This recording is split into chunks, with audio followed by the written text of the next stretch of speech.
Today's reveals for the Empires of the Ascended expansion have me very excited from a design standpoint, and while many of these might not end up finding a home, I just really like what they were trying to do here. Naturally, on the screen, you can tell that Sivir is the champion that was revealed today. Yes, Xena, the warrior princess, Wonder Woman herself. There's so many comparisons that are often made to Sivir, but Sivir was the champion.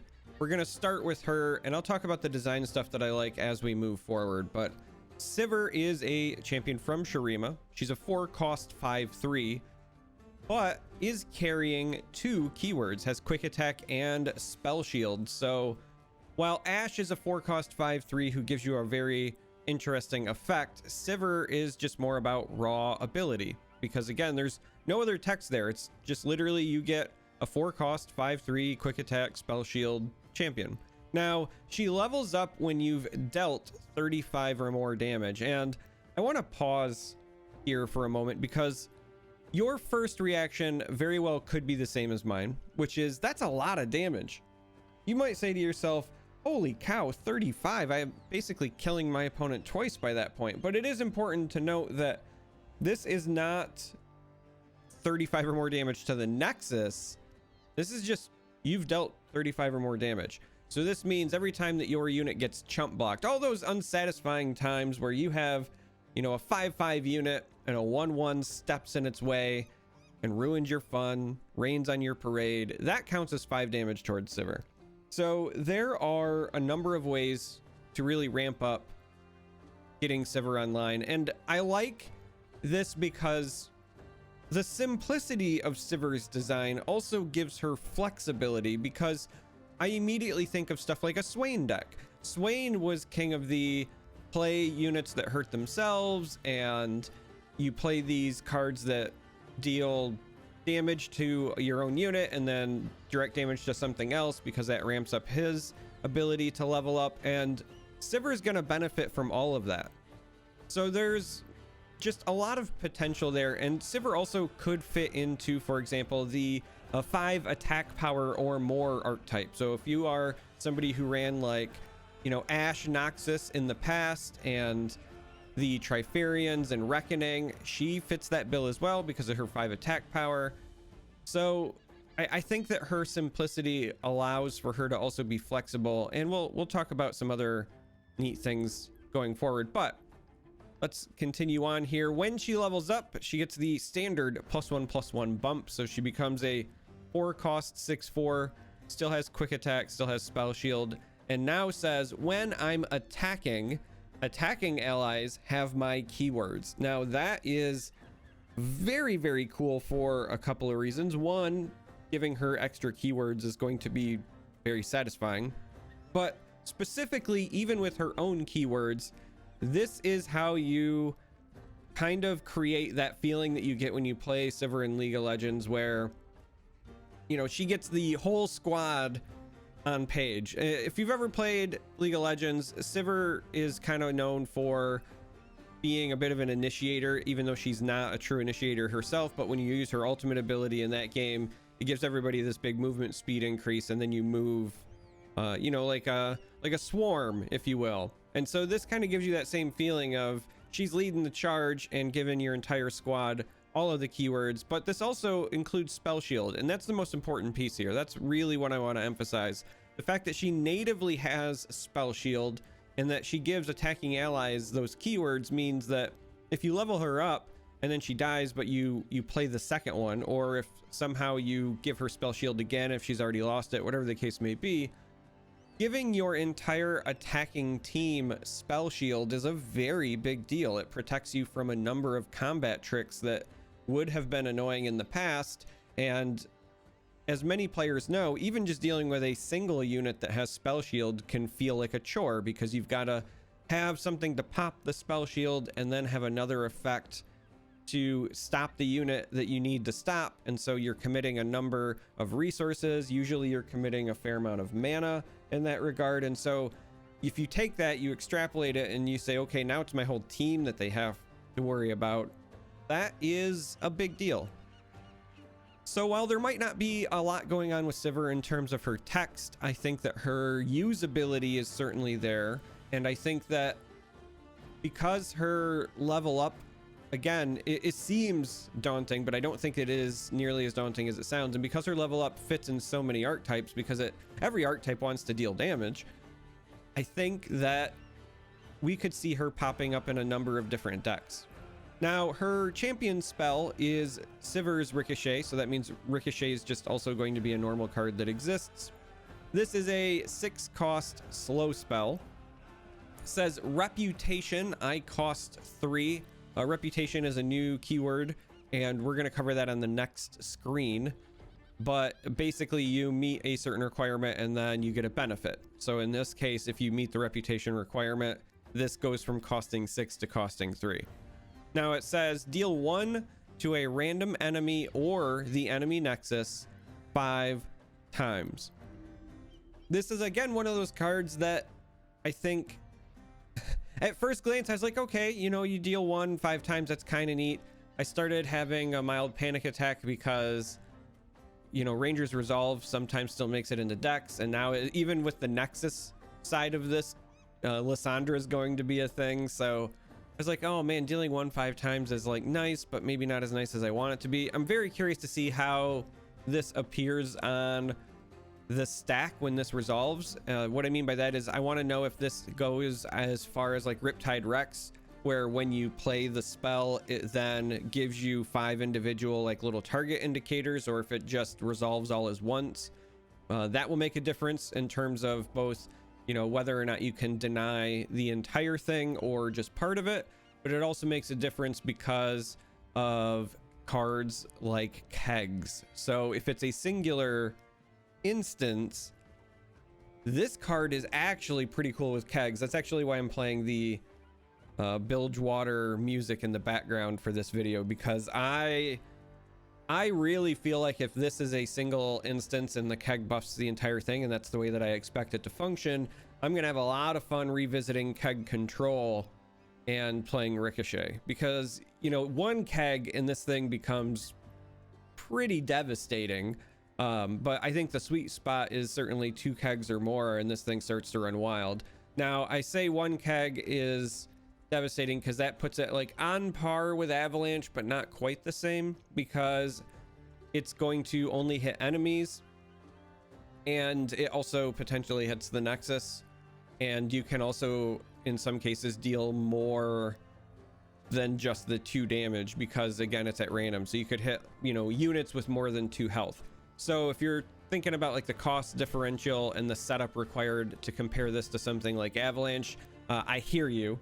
And I'm not even saying that me wanting to play keg controller with this is going to be good, but it's going to be satisfying. And again, if I can pop this off with, you know, 2 or more kegs, it's just going to make me smile. I'm going to have a lot of fun with it. So Ricochet, certainly interesting. It's also, again, one of those cards that helps you to level up Sivir, and with even a single keg, you're doubling the amount of damage that you've done at that point, and that gets you 10 damage towards Sivir, right? So again, that 35 damage I think is going to feel like a lot, but once you start counting every chump block and all of your damage from spells and all of those things, I think that Sivir is actually going to be very reasonable to level up. Now, the last card before we move to the next screen and we start talking more about reputation, the last card revealed is Boomerang Blade. This is a 7-cost slow spell, but for that very intensive cost, you get an ally strikes the strongest and the weakest enemies. And this is very relevant for a number of archetypes, because this is taking an ally and making it strike things. So 1, this helps Sivir. Like, you play this on Sivir, for example, and that's 10 more damage towards leveling her up. And that likely nuked 2 units because she's got that big, powerful 5 attack. But when I start thinking about existing cards like Fiora, I'm not saying Fiora Shurima is going to be a deck, but we've seen the workings of, you know, granting things -2 attack in Shurima, and we've seen things like granting vulnerable to certain units. Not that she needs it, but there is that kind of element of what I call body control, where you use your units on the board to control the board as opposed to spells. And this kind of fits that profile, but also really helps something like Fiora, because this isn't concerted strike where it's 2 units striking 1. This is 1 unit striking 2. Now, the other champion that I immediately thought of, because I keep waiting to figure out where I'm going to play him at, because I'm just really excited to play him, is Renekton. So this is actually a very good card with Renekton as far as trying to get him to level up and taking advantage of his entire package. I think that there's some real potential there. Obviously this works with dragons because of the Fury, and that's pretty straightforward. I don't know if this card ends up actually finding competitive value, because it is very expensive and it is very slow, and it does not cost the same as something that, for example, like a Ruination, but I think that you have to consider it in that same like power level and region where you need a certain amount of payoff for the cost.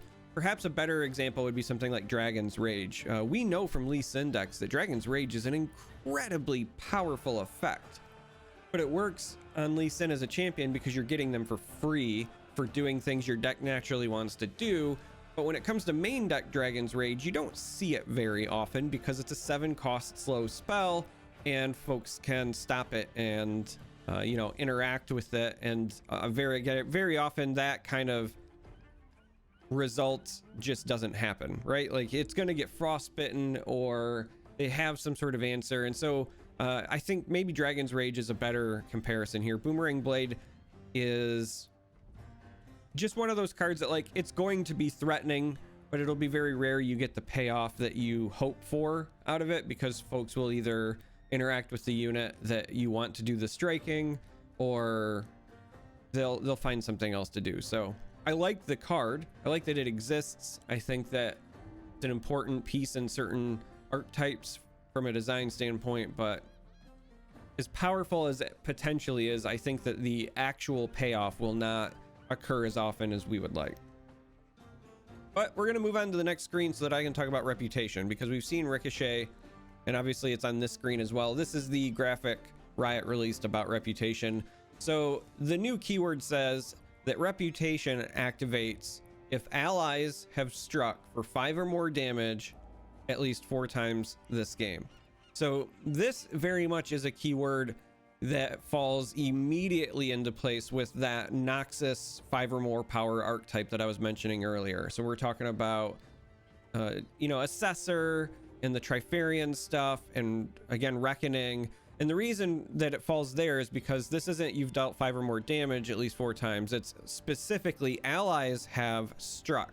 Now again, this doesn't mean Nexus, so your 5 attack power units that get chump blocked still work toward activating Reputation. But since you're going to be playing these units that swing for 5 or more anyway, it makes sense to be playing them in something like a Reckoning deck. Now, I like that they have developed this keyword, and I like that they are giving more support for that archetype, because the thing that I really like about Shurima's design overall thus far is we're getting a brand new region, and it would be very easy. It would be a very easy cop-out for Riot to just say, we're going to focus on Shurima and give Shurima an identity and focus on those things. And then we're going to use our smaller content releases to circle back. But they didn't. Most of what I've seen from this set, and that's not to say Shurima doesn't have an identity. I think that it very much does as a region thus far. But most of what I've seen is actually finding ways for Shurima to work its way into existing regions and existing archetypes and serve as a very complementary region. And in doing so, it's giving you support to a bunch of existing archetypes. And so I love that they said, you know, there's all these different ways to play decks already, and there's all of this diversity on the ladder and plenty of ways to be creative, but we're not going to rest on our laurels here. We're going to continue to support those. We're going to continue to give you choices in deck building. And I just absolutely adore what I've seen from this set. And this Reputation keyword, again, I'm not a huge fan of this. I'll talk about why in a moment as far as like power level goes. But I like that they gave it to us, because it's just showing that they plan on supporting archetypes. So we've already talked about Ricochet. Now let's talk about Callous Bone Crusher here. the big snoo of a beast here. I mean, that is just a very impressive person who is crushing bones. But we've got a 4-cost 6/3 follower, and the reputation activation on it just says I cost 2. So it's got no keywords, right? It's just stats. Stats are fine here though. Like 6/3 for 4 is certainly impressive, but I have some problems. When you're paying 4 for this, it does still die to your traditional like 3 damage effects. So get excited, fervor. There's a couple of others that are floating around, obviously. So it's not, you know, there's going to be times where you're going to pay 4 and it's going to die to something that costs less than 4. So it's not necessarily the best investment in terms of mana tempo. It's not like Sivir, who, you know, yeah, that's a 4-cost 5/3, but she has Spell Shield. So she kind of has that extra insurance banked in. And it's not a champion, so you don't have the potential upside, and you don't have the opportunity to maybe draw them late. And then when you play them, they're already bigger than the 3 health. I think of like Ashe. Ashe is a 4-cost 5/3, does not have Spell Shield, but sometimes by the time you're playing Ashe, she's already leveled, so you don't have to worry about those 3 damage spells and effects. So in this case, now granted, this is a follower. You don't expect every card to be amazing, and so I get it, but I just need to be upfront and say, you know, just because this is a bundle of stats doesn't mean it doesn't have some pretty easy counterplay options. Now, the reputation, again, doesn't grant keywords or anything, just makes it cost 2 less, and so a 2-cost 6/3 is certainly impressive, very powerful, but that is a little bit later into the game. It's not like you're playing it on turn 2. This is more likely going to be something around turn, you know, 5 through 7 or 8, just depending on the kind of deck you're playing. And I say even as early as 5, because if you're playing a dedicated deck around this and you're dropping, you know, there are a couple of 2-drops that can swing for 5 very early on. And so if you start with them and then kind of keep snowballing, I can certainly see situations where by round 5, you could have activated reputation. Now, it is also worth noting it just says allies have struck. So again, depending on your archetype, something like, you know, I'll pull that other one back up. Boomerang Blade helps you activate to your reputation. Single combat gets you there. So many cards now exist where you can strike something. You know, there's the Noxus one where it's beneficial if you have a unit with Overwhelm, etc., etc. And those count as strikes, so those would count towards reputation. So we'll see. I don't know how consistently you'll activate reputation on turn 5, and that's been kind of like my mental benchmark for a couple of reasons, but so far, at least with the cards revealed today, we see Ricochet there, we see Bone Crusher, there's the next one we're going to talk about, which is Sanctum. All the reputation benefits have been cost reduction, and I don't know that that's enough, because many of these cards, they're questionable even... They're either questionable even with the cost reduction. So this Bone Crusher is a great example. It's just a vanilla 6/3. The 6 attack power relevant because that helps further for reputation, and the 5 attack power matters stuff. But outside of that, it's not doing a whole lot for you. Or it's going to be a card like Inner Sanctum where the cost reduction is a nice to have. So let's move on to Inner Sanctum. It's the last one on this graphic. Inner Sanctum is a 3-cost landmark. Has a reputation activation of I cost 0, so it goes from 3 to 0, but it reads countdown of 1, and then you create 2 lucky finds in hand. And I'm going to show you lucky find on the next graphic here, but this is a card, I'm just going to say up front, that is fine at 3, and so playing it at 0 is just a nice to have, but the lucky finds are relatively powerful, and so paying 3 for this isn't necessarily a deal breaker in my mind. So let's go ahead and move on to this next graphic. These are the rest of the cards that were revealed today, and I'm just going to apologize now. For some reason my OBS is cropping the heck out of this, but thankfully we can still see everything, and I'm not going to stop and go back and edit it. We're just gonna roll, right? Sometimes you have technical issues while you're recording, but Lucky Find. So this is what the Inner Sanctum is creating 2 of after the countdown. This is a 0 cost spell with the focus speed. So again, as a reminder, focus speed is basically gem and whimsy speed. It's just now codified as focus. So it's burst speed, but you can't play it outside of combat. Or excuse me, you have to play it outside of combat. You can't play it in combat, and you can't play it in response to things. So burst speed if nothing is on the stack, if you will. So Lucky Find is a 0 cost card. It's fleeting, but it says you pick a buff from among 3 to grant an ally. So you're going to be shown 3 buffs. You pick one and then you grant it. That's a permanent grant to an ally. So obviously Sivir loves this, because when she levels up, she's going to be granting those same buffs to your entire board. But there are some really good keywords that you want to grant to your units, and so I'm very curious about the distribution of the keywords and how often things will come up, because, you know, being able to grant a very key unit elusive could be nutty. Similarly, granting something spell shield, pretty important. And then if you factor in that Inner Sanctum is creating 2 of these, you know, if you can give something elusive and spell shield, you're up and running. Also worth noting that, you know, the Sanctum is a card, and then these Lucky Finds are a card, and the Lucky Finds are created cards. And so when you start thinking about, again, existing decks, existing archetypes that today's reveals are supporting, you're getting, you know, additional unique cards played towards things like Zoe, towards things like Submersible, and you're getting created cards played, which help you with Victor, and so on and so forth. Now, the next card that we're looking at that was revealed here is Payday. So this is a 2 cost focused spell itself, and it says create a Lucky Find in hand. So this costs 2, but then you create the 0 cost Lucky Find. So this is basically a card that just you pay 2, and you can grant one of your allies a keyword from amongst 3, and it's a permanent grant. But again, it also counts as 2 different cards played. One of them will be a created card in this instance. It's also worth noting that if you end up playing this and you lose targets, how do I want to put this? So Payday, it's not much of an issue because you're playing this at burst speed, but the Inner Sanctum has potential counterplay because of the countdown. So like, let's say you play Inner Sanctum and you've only got 1 unit on the board, and then somebody nukes your unit. You have a bad top deck or something. When the countdown pops, you don't have a unit.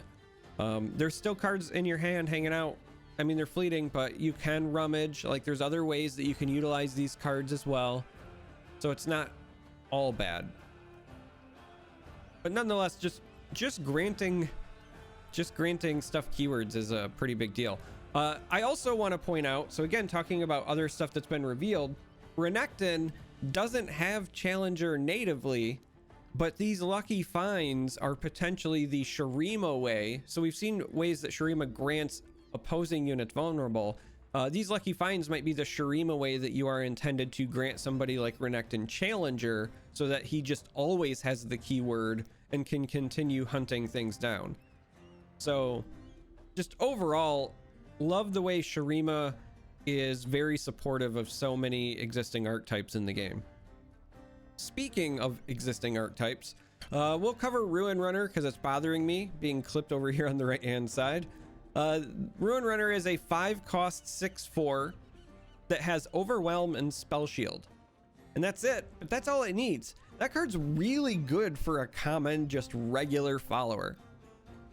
This helps you with your Overwhelm decks. This helps you with your 5 attack power matters decks.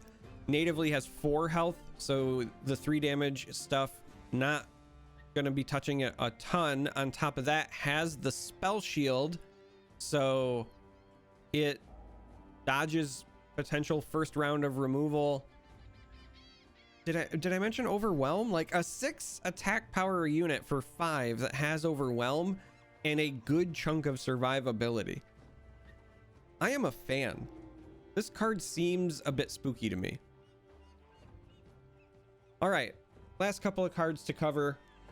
These also support other existing archetypes already in the game. So next up is Sandswept Tomb. This is a 5-cost landmark, and it says when allies attack, summon an attacking sandstone charger. And if you're wondering what that is, that's the token shown next to it. So sandstone chargers are a 2-cost 5/2 with ephemeral. So these are more units that swing for 5. That helps you with reputation.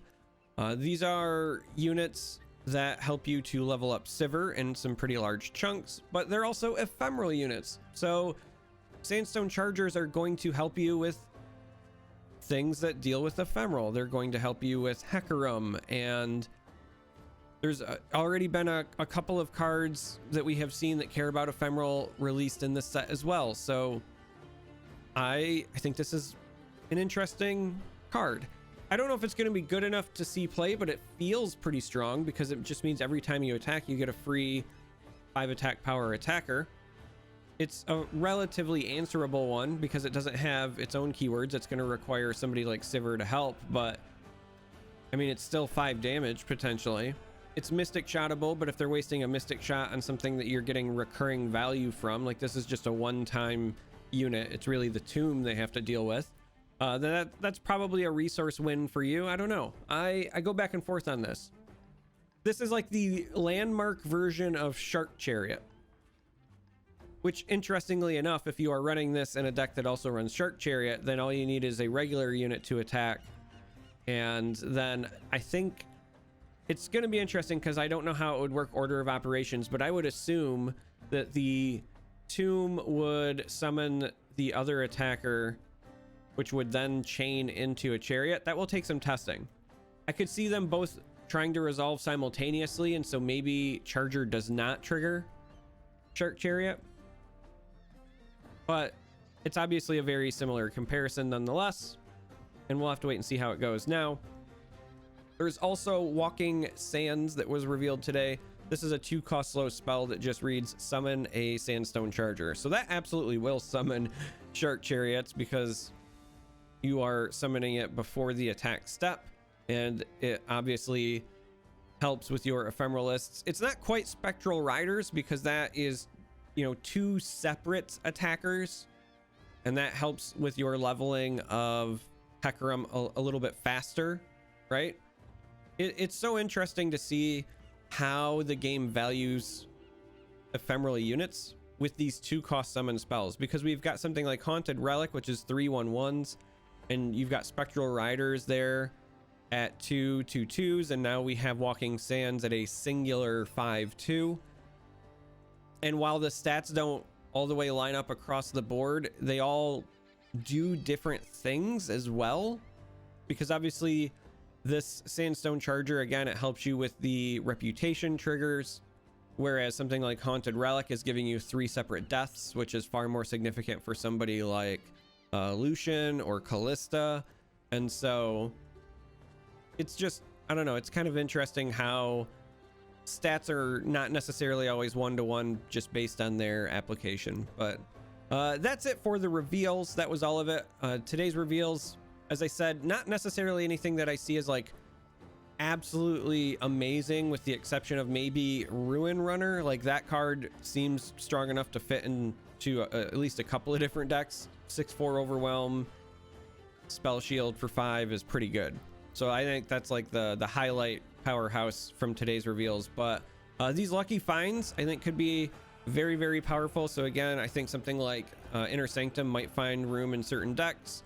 And as I said before, I don't know if she's a game-breaking champion, but Sivir is certainly a versatile champion that I expect to see in a number of different lists come expansion release. So I want to hear what you have to say. Again, sorry about that last graphic. Normally I don't have any issues with them, but today it just decided to be angry, and I don't want to go back and fix it. So yeah, thank you. If you made it this far, as always, I appreciate you. Want to see what you're excited for in the comments. Hope you're having a great weekend, and I will see you in the next reveal video.